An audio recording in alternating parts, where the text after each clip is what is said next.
আমাদের মাঝে আপন ভাই ভাইয়ের মধ্যে বিভিন্ন সময় দ্বন্দ্ব দেখা যায়। বাবা মারা যাওয়ার পর ভাতিজা চাচার সঙ্গে দ্বন্দ্ব দেখা যায়। এই সমস্ত দ্বন্দ্বকে কেন্দ্র করে দেখা যায় আশেপাশের অন্য এলাকার অন্য কোন দলের কোন ব্যক্তি এক পক্ষকে সমর্থন দেয়, আর এক পক্ষ দুর্বল হয়ে থাকে। তো ঠিক এমনই ভাবে মুআবিয়া রাদিয়াল্লাহু তাআলা আনহুকেও সমর্থন দেওয়ার জন্য এসেছিল আলী রাদিয়াল্লাহু তাআলা আনহুর বিরুদ্ধে। কে এসেছিল? পারস্যের বাদশা। সে যখন মুআবিয়া রাদিয়াল্লাহু তাআলা আনহু এবং আলী রাদিয়াল্লাহু তাআলা আনহুর এই দ্বন্দ্ব দেখতে পেল, তখন তারা সুযোগ পেল যে মুসলমানদেরকে ধ্বংস করে দেওয়ার এই যে একটা সুবর্ণ সুযোগ, এই সুযোগ তো হাতছাড়া করা যাবে না। এই জন্য সেই পারস্যের বাদশা বলেছিল, হে মুআবিয়া, আমি তোমাকে সাহায্য করব অর্থ দিয়ে, আমি তোমাকে সাহায্য করব স্বর্ণ দিয়ে, আমি তোমাকে সাহায্য করব অস্ত্র দিয়ে। এখানে শিক্ষণীয় বিষয় হলো, এই কথাটা যখন বলেছিল ভাই ভাইয়ের মধ্যে দ্বন্দ্ব সৃষ্টি করে দিবে, আল্লাহ নবীর বিশেষ পাঁচজন সাহাবীর মধ্যে একজন মুআবিয়া রাদিয়াল্লাহু তাআলা আনহু, তিনি যখন আন্দাজ করতে পারলেন যে খ্রিস্টানরা আমাদের ভাই ভাইয়ের মধ্যে শত্রুতা আরো বাড়িয়ে দিতে চায়, এই কথা শোনা মাত্রই তিনি বলেছিলেন, ইয়া কালবার রোম, হে রোমের বাদশা, আমাদের পারিবারিক বিষয়গুলোর মধ্যে তুমি আরো দ্বন্দ্ব সৃষ্টি করতে চাও, আমাকে সাহায্য করতে চাও, আমার ভাইয়ের বিরুদ্ধে তুমি আমাকে উস্কানি দিতে চাও।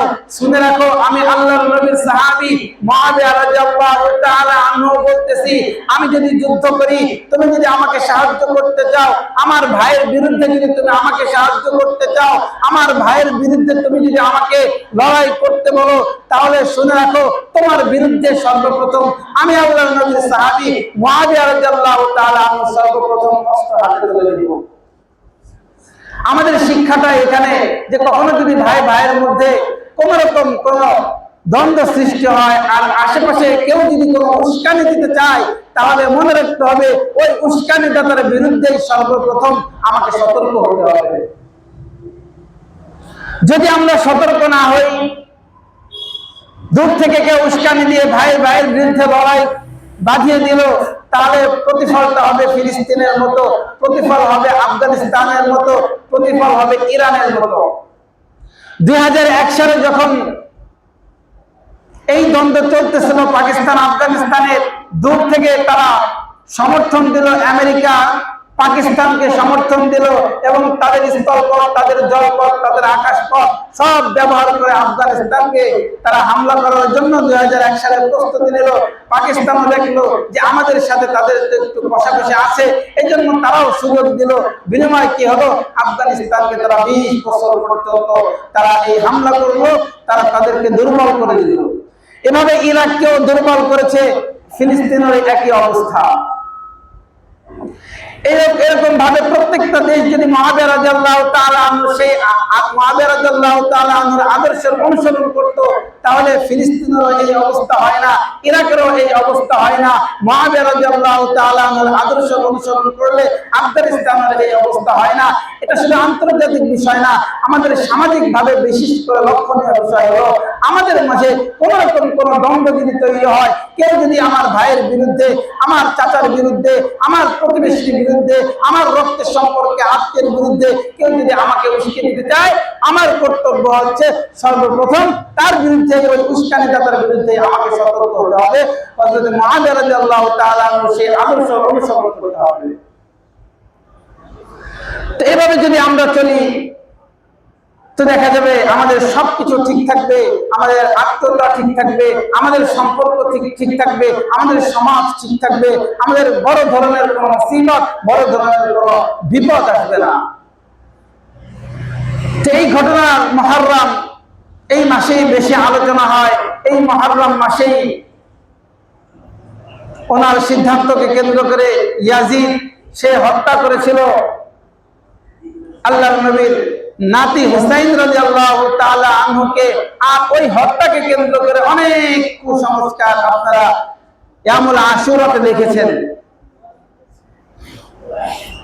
এই কুসংস্কার হযরত হুসাইন রাদিয়াল্লাহু তাআলা আনহু তিনি যেভাবে শাহাদাত বরণ করেছেন এর চেয়ে আরো কঠিন আরো মর্মান্তিক ভাবে শাহাদাত বরণ করেছিলেন হযরত খুবাইব রাদিয়াল্লাহু তাআলা আনহু, তার চেয়ে আরো কঠিন ভাবে শাহাদাত বরণ করেছিলেন আল্লাহর নবী আল্লাহ রাসূল সাল্লাল্লাহু আলাইহি সাল্লামের চাচা হামজা রাদিয়াল্লাহু তাআলা আনহু, যাকে হত্যা করার পর তার গোশত চিবিয়ে খেয়েছিল, এরপর আরো কঠিন ভাবে হত্যা করা হয়েছিল, শাহাদাত করা হয়েছিল আল্লাহর নবীর সাহাবী আল্লাহর নবীর জামাতা উসমান রাদিয়াল্লাহু তাআলা আনহুকে।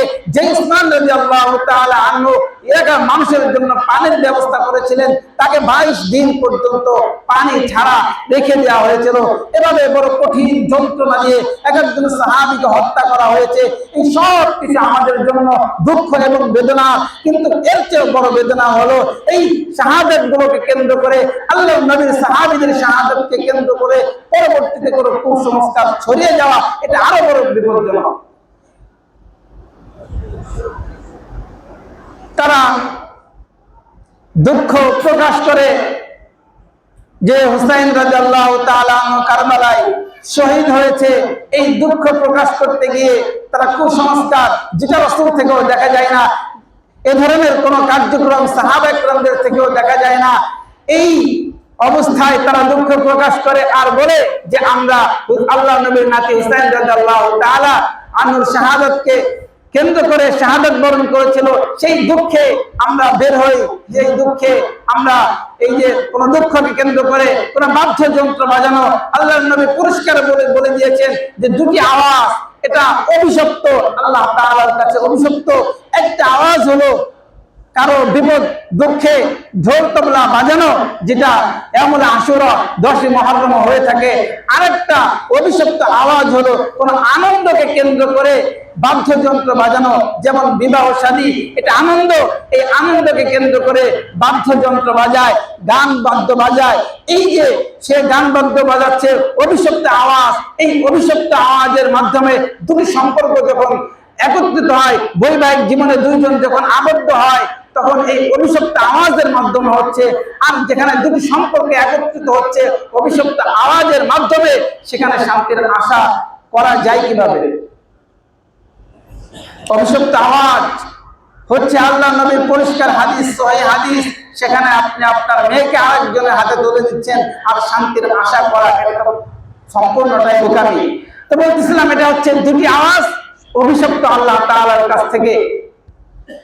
তো তার মধ্যে একটা হচ্ছে এই 10 মুহররমে হয়ে থাকে, আমরা আশুরাতে হয়ে থাকে। সেই শাহাদাতকে কেন্দ্র করে শুধুমাত্র একজনকে তারা মহব্বত করে, অন্যান্য সাহাবী, অন্য তার আপন ভাই রয়েছে, এবং আলী রাদিয়াল্লাহু তাআলা আনহুর শাহাদাত, হুসাইন এবং হাসান দুজনকে একত্রিত করলেও আলী রাদিয়াল্লাহু তাআলা আনহু সমান তো কখনোই হবে না। তো সেই আলী রাদিয়াল্লাহু তাআলা আনহু শাহাদাত বরণ করেছেন কই, সেটা নিয়ে তো আমাদের কোনো মাথা ব্যথা নাই। তাহলে একজনকে কেন্দ্র করে এত কিছু করা হয়, খালি পায়ে রাস্তায় হাঁটা হয় আর বলা হয় বরকত, হ্যাঁ, কোন বরকতের আশায় খালি পায়ে হাঁটা হয়, এটা তো ইসলামের কোথাও নাই। ইসলাম এটা তো নিজের মতো বানায়, যেমন খ্রিস্টান ইহুদিরা তারা তাদের কিতাব পরিবর্তন হওয়ার পর নিজেদের মতো ধর্ম, নিজেদের মতো কিতাব লিখেছে। এখন ওইটা মানা আর না মানা সমান, ওইটা নিজেদের মতো যখন কিতাব লিখেছে পরিবর্তন করে ফেলেছে, ওই ধর্মের আর কোনো মূল্য নাই। কিন্তু ইসলাম তো এমন না, নিজেদের মতো কেউ যখন ইসলাম মানতে চায়, ওই মানা আর না মানার মধ্যে আল্লাহ রাসূল বলেন এদের প্রতি আমার কোনো দায়িত্ব নাই। ইসলাম মানতে হবে রাসূল সাল্লাল্লাহু আলাইহি ওয়াসাল্লাম এবং তার সাহাবায়ে কেরাম যাদের ব্যাপারে আল্লাহ তাআলার ক্ষমার ঘোষণা, শুধু তাদেরকে কেন্দ্র করে। যখন এমন কোন বিষয় দেখবো যে এটা আমি কিভাবে করব, কোন বিষয় খুঁজে পাচ্ছি না, এক একজন আলেম এক এক রকম আলোচনা করতেছে, এক একজন আলেম এক এক রকম কথা বলতেছে, তো এই বিষয়টা আমি কিভাবে সমাধান করব, তখন আমাকে দেখতে হবে আল্লাহর নবীর হাদিস। যদি সেটাও না থাকে তাহলে দেখতে হবে সাহাবায়ে কেরামদের জীবনী। এভাবে আমাদেরকে ইসলাম মানতে হবে। তো বলতেছিলাম এই মুহররম মাসে যত কুসংস্কার, সমস্ত কুসংস্কার থেকে আমাদের বেঁচে থাকতে হবে। আরেকটা ভুল ধারণা, মানে ধারণা তো ভালো, আমরা তো বলি যে মুহররম বড় দামি মাস, তো ইবাদতের মাস। অনেকে মনে করে যে আমল আশুরা, শুধুই আশুরার এই যে 10 তারিখ ওই দিনই রোজা রাখতে হয়, আর কোনো রোজা নাই, আর কোনো আমল নাই। অথচ আল্লাহ রাসূল সাল্লাল্লাহু আলাইহি ওয়াসাল্লাম নিজেই বলতেছিলেন যে ফরজ রোজা, রমজানের রোজার পরে আমি নবীর কাছে সবচেয়ে গুরুত্বপূর্ণ যেই মাসের রোজা, সেই মাস হচ্ছে মুহররম মাস। এই মাসের 1 থেকে 30 তারিখ পর্যন্ত পুরোটাই আমরা যদি রোজা রাখি, পুরোটাই রাসূলের কাছে দামি। এই মাসের আজকে হচ্ছে কয় তারিখ? 15 তারিখ। আজকে 15 তারিখ, আরো 15 দিন বা 14 দিন আছে, তো পুরো মাসটাই দামি। সবচেয়ে গুরুত্বপূর্ণ একটা মাসের মধ্যে মুহররম আল্লাহর কাছে, আল্লাহ নিজেই কোরআনের মধ্যে বলতেছেন যে যদিও বছরের গণনা প্রথমে ছিল না, এই আরবি বছর, আপনি চন্দ্র বর্ষ বলেন বা সৌর বর্ষ বলেন, বাংলা বর্ষ বলেন, কোনটার গণনা প্রথম দিক থেকে ছিল না। বাংলা বর্ষের গণনা তো আসছে 963 হিজরি থেকে বাংলা বর্ষের গণনা বাচ্চা একবার শুরু করেছিল। কেন? যে এই চাষাবাদী বা চাষা যারা কৃষি কাজ করে তাদেরকে বেতন দেওয়ার ক্ষেত্রে বা ফসল উৎপাদনের ক্ষেত্রে আরবির সাথেও মিল পাওয়া যায় না, ইংরেজির সাথেও মিল পাওয়া যায় না। বাচ্চা একবার তখন বাংলা বর্ষের গণনা শুরু করে। এরপরে ইংরেজি বর্ষের গণনাতে ঈসা আলাইহিস সালামের জন্মকে কেন্দ্র করে তখন থেকে হয়েছে। কিন্তু এর আগেই আল্লাহ তাআলা বলেন যে আমি যখন আসমান জমিন সৃষ্টি করি তখন থেকে 12 মাসের গণনা আমি আল্লাহর কাছে ছিল। যদিও আরবি বছর গণনা ওমর ফারুক রাদিয়াল্লাহু তাআলা খেলাফত কালে তখন থেকে শুরু হয়েছিল, আবু মুসা আশআরী রাদিয়াল্লাহু তাআলা অনুরোধ ক্রমে। তো এই আল্লাহ তাআলা আসমান জমিন যখন সৃষ্টি করেন এর আগে 12 মাসের গণনা, আর ওই সময় আল্লাহ তাআলা বলতেছিলেন 4 মাস সবচেয়ে দামি, তার মধ্যে একটা হচ্ছে মুহররম। এই 4 মাস হচ্ছে জিলকদ, জিলহজ, মুহররম, আর একটা হচ্ছে রজব। এই 4টা মাস সবচেয়ে দামি, তার মধ্যে একটা হচ্ছে মুহররম। এই মুহররমের ব্যাপারে রাসূলের ঘোষণা, রমজানের পরে সবচেয়ে গুরুত্বপূর্ণ যেই রোজা সেটা হচ্ছে মুহররমের রোজা, পুরো মাসের রোজা।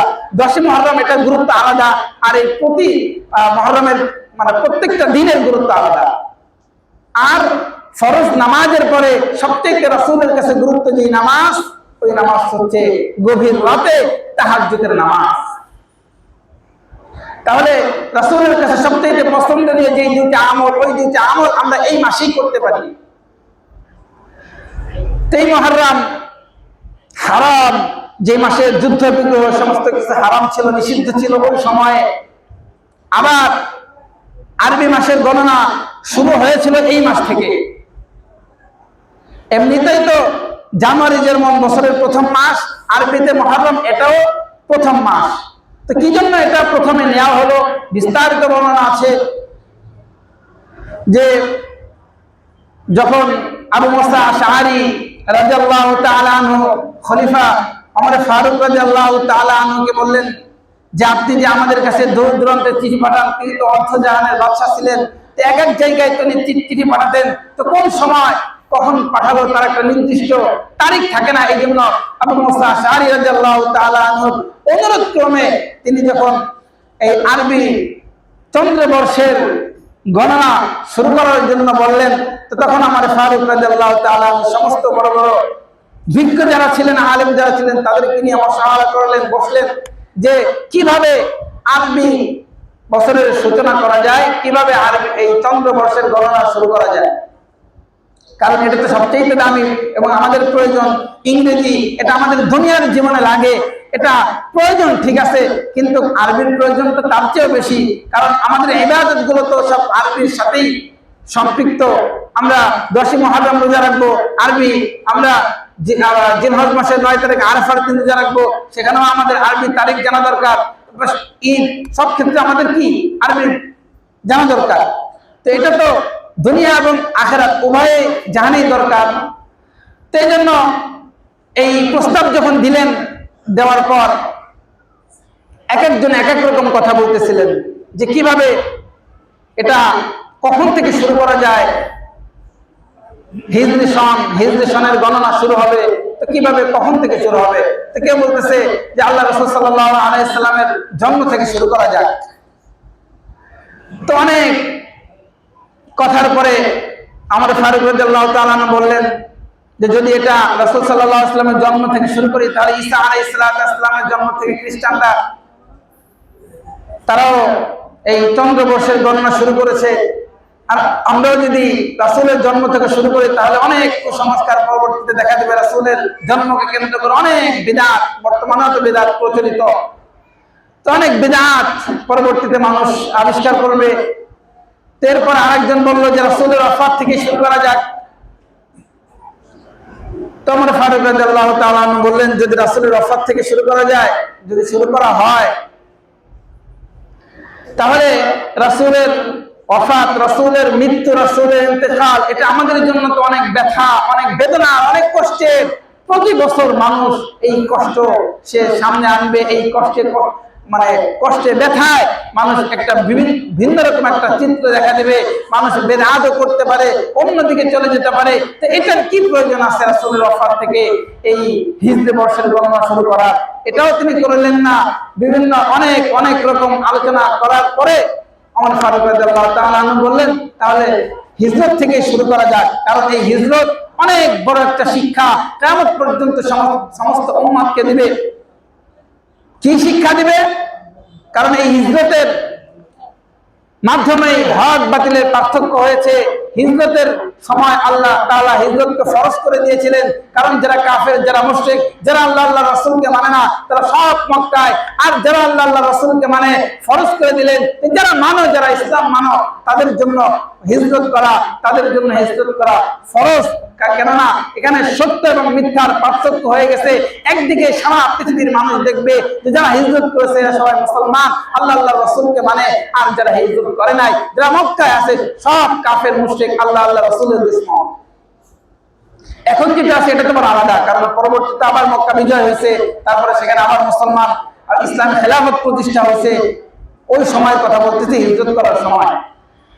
তো এভাবে হক বাতিলের পার্থক্য হয়। কেন হিজরত করলো, এই আলোচনাগুলো কিয়ামত পর্যন্ত মানুষ করবে। রাসূলের জীবনে আলোচনা হবে। এই জন্য হিজরত থেকেই এই হিজরি বর্ষের গণনা শুরু। কিন্তু রাসূল সাল্লাল্লাহু আলাইহি ওয়াসাল্লামের হিজরত এই মুহররমে ছিল না। রাসূলের হিজরত ছিল ৮ রবিউল আউয়াল। দুইবার রাসূল সাল্লাল্লাহু আলাইহি ওয়াসাল্লামের কাছে বায়াত গ্রহণ করেছিলেন, আকাবায়ে উলা এবং আকাবায়ে সানিয়া। আকাবায়ে সানিয়া তারা বায়াত গ্রহণ করবার পর সর্বপ্রথম ওই সময়ে আপনার জিলহজ মাস থেকে প্রস্তুতি চলতেছিল, হিজরত করার প্রস্তুতি চলতেছিল আকাবায়ে সানিয়া। তো তখন প্রস্তুতি চলতেছিল। এর পরবর্তীতে এই মুহররম মাসে সর্বপ্রথম একটি দল মক্কা থেকে হিজরত করে মদিনায় যায়। হিজরতের সূচনা এই মুহররমে হয়েছিল। এই জন্য হিজরি বর্ষের গণনা এই মুহররম থেকে শুরু হয়েছে। আমাদের অনেকের ভুল ধারণা যে রাসূল মক্কা থেকে মদিনায় হিজরত করেছেন, ওই সময় থেকে হিজরি বর্ষের গণনা। কিন্তু রাসূলের হিজরত হলো ৮ রবিউল আউয়াল। এভাবে প্রথম দল যেহেতু মুহররম মাসে হিজরত করেছেন, ওই সময় থেকে হিজরি বর্ষের গণনা শুরু হয়। আল্লাহ রাসূল সাল্লাল্লাহু আলাইহি ওয়াসাল্লামও হিজরত করেছিলেন। কারণ যখন কাফের মুশরিকরা রাসূল সাল্লাল্লাহু আলাইহি ওয়াসাল্লামকে হত্যার ষড়যন্ত্র করলো, কিভাবে মুসলমানদেরকে, আল্লাহ রাসূলকে দমিয়ে রাখা যায়, এই জন্য কাফেররা তারা পরামর্শ করলো, এক একজন এক এক রকম তারা প্রস্তাব দিল যে আল্লাহ রাসূলকে নির্বাসন করে দেওয়া হোক, অন্য জায়গায় পাঠিয়ে দেওয়া হোক। তা আবু জাহেল বলতেছে না, অন্য জায়গায় যদি পাঠিয়ে দেওয়া হয় তাহলে তার কোরআনের তেলাওয়াতের আকর্ষণ, তার কথা, তার এই সুন্দর চরিত্র দেখে ওইখানে সব মানুষ মুসলমান হয়ে যাবে, আমাদের বিরুদ্ধে লড়াই করবে। অন্য জায়গায় পাঠানো যাবে না, যেখানে আছে এখানেই তাকে হত্যা করা হবে। এটা ছিল দুর্ভাগা আবু জাহেলের সিদ্ধান্ত। আল্লাহ রাসূলকে সে হত্যা করবে। আর আল্লাহ রাসূলের আত্মীয় স্বজন যারা রয়েছে, আল্লাহ রাসূলের বংশের, তারা কি তাদেরকে ছেড়ে দিবে? না, কখনোই ছেড়ে দিবে না। তা আবু জাহেলের বুদ্ধি এতই ছিল যে কিভাবে হত্যা করা যায়, এক এক গোত্রের এক একজন যুবককে এই হত্যার জন্য নিযুক্ত করা হোক, তাহলে কাকে মারবে? সব গোত্রের মানুষকে তো মারা সম্ভব না। যদি সওদাগর পাড়ার একজন, আপনার উত্তর পাড়া, পশ্চিম পাড়ার একজন, এক এক জায়গায় এক একজন যদি হয়, আর কোথাও গিয়ে যদি হামলা করে, কারা মারছে বলবে? নির্দিষ্ট কোনো জায়গার নাম বলতে পারবে না, এক এক জায়গার এক একজন। তো এইভাবে আবু জাহেলের বুদ্ধিতে এক এক গোত্রে এক একজন যুবককে আল্লাহ রাসূলকে হত্যার জন্য পাঠানো হলো। রাত্রেবেলা পুরা বাড়ি রাসূলের ঘর ঘেরাও করে রেখেছে। আল্লাহ রাসূল সাল্লাল্লাহু আলাইহি সাল্লাম নির্দেশ প্রাপ্ত হলো আল্লাহর তরফ থেকে যে এই রাতেই হিজরতের জন্য বের হও। আল্লাহ রাসূল নিজের খাটে রাসূলের চাদর মুড়ি দিয়ে আলী রাদিয়াল্লাহু তাআলা আনহুকে শুয়ে রাখলেন। আর আল্লাহ রাসূল ঘর থেকে বের হলেন, দেখলেন সেই অন্ধকারে অনেক যুবক বাড়ি ঘেরাও করে রয়েছে। এই অবস্থায় এই বিপদের সময় আল্লাহ রাসূল সূরা ইয়াসিন থেকে পাঠ করা শুরু করলেন। ইয়াসিন ওয়াল কুরআনিল হাকিম, এভাবে তেলাওয়াত করতে করতে ফাউশাইনাহু ফাহুম লা ইবসিরুন, এই আয়াত পর্যন্ত আল্লাহ রাসূল যখন তেলাওয়াত করলেন, এই আয়াতের অর্থ হলো ফাউশাইনাহু ফাহুম লা ইবসিরুন, তাদের চোখে আল্লাহ তাআলা পর্দা দিয়ে দিলেন, আর লা ইবসিরুন, ফলে তারা কিচ্ছু দেখতে পেল না। সুতরাং অনেক মানুষ থাকা সত্ত্বেও সবার সামনে দিয়ে আল্লাহ রাসূল হিজরতের জন্য বের হয়ে গেলেন। গারে সাওয়ার, প্রথমে ওই রাতে গারে সাওয়ারে আল্লাহ রাসূল অবস্থান করলেন। সেখানে 3 দিন 3 রাত পর্যন্ত আল্লাহ রাসূল ওই গারে সাওয়ারের মধ্যে অবস্থান করতেছিলেন। আর রাসূলের সঙ্গী হিসেবে ছিলেন হযরতে সিদ্দিক আকবর আবু বকর সিদ্দিক রাদিয়াল্লাহু তাআলা আনহু। ওই এক একটা দিনের ইবাদত আবু বকর সিদ্দিক রাদিয়াল্লাহু তাআলা আনহু যে আল্লাহর রাসূলের সঙ্গে ছিলেন, আল্লাহর রাসূলের সঙ্গে থাকার কারণে এক রাতে যে ইবাদত করেছেন, রাসূলের পরবর্তী হাদিসগুলোর বর্ণনা এটা এই কথাই প্রমাণ হয় যে আমাকে আর আপনাকে যদি কিয়ামত পর্যন্ত হায়াত দেওয়া হয়, আর আমি আর আপনি যদি সবচেয়ে নফল ইবাদতের মধ্যে সবচেয়ে দামি ইবাদত হচ্ছে কোরআন পাকের তেলাওয়াত, আমি আর আপনি যদি কিয়ামত পর্যন্ত কোরআন পাকের তেলাওয়াত করতেই থাকি, আল্লাহর সবচেয়ে পছন্দনীয় আমল যদি করতে থাকি, তারপরেও আমার সারা জীবনের ইবাদত এর পরিমাণ এতটুকু হবে না যে সিদ্দিক আকবর রাদিয়াল্লাহু তাআলা আনহু এক রাতে যতটুকু নেকি অর্জন করেছে। এই জায়গায় তো ওমর ফারুক রাদিয়াল্লাহু তাআলা কখনো তার ইবাদতের সাথে আমার সিদ্দিক আকবর রাদিয়াল্লাহু তাআলা এর ইবাদত তুলনা করতে পারতেন না। তো এভাবে সেখানে গারে সাওয়ারের মধ্যে 3 দিন 3 রাত পর্যন্ত ছিলেন। এরপর লম্বা ঘটনা, 3 দিন পর যখন চলে যাচ্ছেন, সুরাকা ইবনে মালিক আবু জাহাল সে অন্য সবাইকে বলে দিল যে কোন দিক দিয়ে যাইতেছে বা কোথায় যায়, রাসূলের সন্ধান, রাসূলের খোঁজ নেওয়ার জন্য তিনি সব জায়গায় লোক প্রেরণ করলেন। সুরাকা ইবনে মালিক তিনি ঘটনাক্রমে যেতে যেতে আল্লাহ রাসূল সাল্লাল্লাহু আলাইহি সাল্লামের খুব কাছাকাছি জায়গায় তিনি চলে গেলেন। যখন আল্লাহ রাসূলকে দেখা যাইতেছে এমন অবস্থায় ঘোড়া জোরে চালাইতে যাচ্ছে, জোরে যখন চালাইতে গেছে হঠাৎ করে সে ঘোড়াও পড়ে গেল, সেই সুরাকা ইবনে মালিক নিজেও পড়ে গেছে, আবার ঘোড়া উঠাইছে, সে নিজেও ঘোড়ায় চাওয়া হয়েছে। দ্রুত আরো রাসূলের সামনে, রাসূলের কাছে, রাসূলকে ধরার জন্য রাসূলের কাছাকাছি যখন গেল, এত কাছে চলে গেছে যে আল্লাহ রাসূল কোরআন পাকের তেলাওয়াত করতেছিলেন, সে আওয়াজ সুরাকা ইবনে মালিক সে আওয়াজ পাইতেছিল। আর এতটা কাছে যখন গেল, হঠাৎ করে যেখানে শক্ত মাটি, সেই মাটির মধ্যে তার ঘোড়া হাঁটু পর্যন্ত নেমে গেল। নেমে যাওয়ার পর সে চিৎকার করলো, রাসূলের কাছে মাপ চাইলো, সাহায্য চাইলো। তারপর সেই ঘোড়াটা আবার উঠে গেছে, যেই 4 পা যেখানে দেবে গিয়েছিল ওই জায়গায় ধোঁয়া বের হচ্ছিল। তো এই অবস্থা দেখে সুরাকা ইবনে মালিক বললেন, ইয়া রাসূলুল্লাহ, আমি আমার সবকিছু আপনার কাছে পেশ করলাম, আমি আমার ঘোড়া, আমার কাছে যা আছে, সফরের যেই সরঞ্জাম সবকিছু আল্লাহ রাসূল আপনার কাছে পেশ করলাম।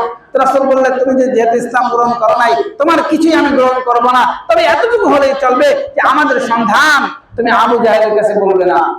তো এই অবস্থার পর তো প্রাথমিক পর্যায়ে বলে নাই, আল্লাহ রাসূল যখন নিরাপদ জায়গায় চলে গেলেন, তো তারপর সুরাকা ইবনে মালিক আবু জাহেলকে বলতেছিল যে আমার ঘোড়া যেইভাবে মাটির মধ্যে দেবে গিয়েছিল, মাটির মধ্যে গেড়ে গিয়েছিল, হে আবু জাহেল, এই দৃশ্য যদি আপনি দেখতেন তাহলে আপনি ইসলাম গ্রহণ করতেন। সুতরাং নবী মুহাম্মদ রাসূলুল্লাহ সাল্লাল্লাহু আলাইহি ওয়াসাল্লামের বিরুদ্ধে চারণ আপনিও বন্ধ করে দেন, এবং তাকে হত্যা করার যে ষড়যন্ত্র যারা করতেছে তাদেরকে আপনি বিরত রাখেন। তো এভাবে আল্লাহ রাসূল সাল্লাল্লাহু আলাইহি ওয়াসাল্লাম হিজরত করে চলে গেলেন। মক্কা থেকে মদিনায় চলে গেলেন। আর এটা ছিল 8ই রবিউল আউয়াল, কিন্তু 8ই রবিউল আউয়াল গেলেও রবিউল আউয়াল থেকে হিজরি বর্ষের গণনা শুরু হয় নাই, কারণ আকাবায়ে সানিয়া সর্বপ্রথম এই মুহররম মাস, প্রচলিত যে মুহররম, এই মুহররম মাসেই সর্বপ্রথম দল মদিনায় হিজরত করেছিল, বিদায় এই মাস থেকেই হিজরি বর্ষের গণনা শুরু হয়েছে। এই ইতিহাসগুলো আমাদের জানা দরকার, কিভাবে শুরু হলো হিজরি বর্ষের গণনা। যারা আলোচনা শুনছেন তো তারা জানছেন। আর বিশেষ করে মুহররম আর 14-15 দিন আছে, এই 14-15 দিন আমরা যারা পারবো আমরা রোজা রাখার চেষ্টা করব, কেননা এই মাস রাসূলের কাছে সব রমজানের পরে সবচেয়ে গুরুত্বপূর্ণ ছিল। রাসূল নিজেও রোজা রাখতেন। একটা ইবাদত কখনোই রাসূল ছাড়তেন না, তার মধ্যে একটা হচ্ছে প্রত্যেক মাসের 13, 14, 15 এই তারিখগুলোতে রাসূল সবসময় রোজা রাখতেন। তো আমরা প্রতি মাসে এই রোজাটা রাখার চেষ্টা করব, বিশেষ করে মুহররম মাসের বাকি যেই দিনগুলো আছে এই দিনগুলোতে আল্লাহ তাআলা আমাদেরকে রোজা রাখার তৌফিক দান করেন।